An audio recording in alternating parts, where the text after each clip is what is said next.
Guys, bumili nga pala ako ng steel deck kasi kailangan namin to sa aming slab. Pero bago ang lahat, pag-usapan natin ang tie beam.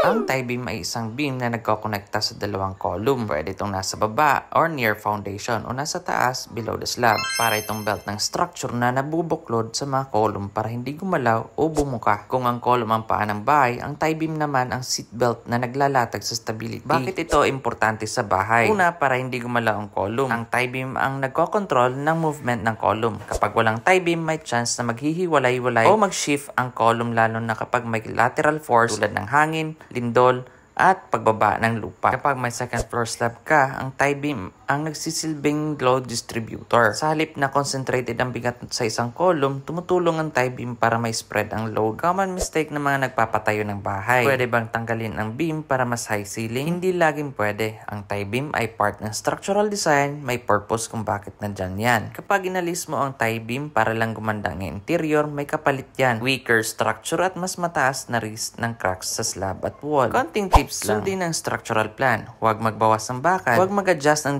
dimensions na walang approval ng engineer. So, ayun guys, ang tie beam ay hindi lang pampaganda ng plano, ito ang nagbibigay ng stability, support at strength sa second floor at sa slab ng buong bahay. Lagi kong sinasabi, pwede magtipid sa tiles o pintura, pero huwag sa structural elements tulad ng tie beam. Kung may tanong kayo, mag-comment lang at huwag kalimutan i-share ang ating video.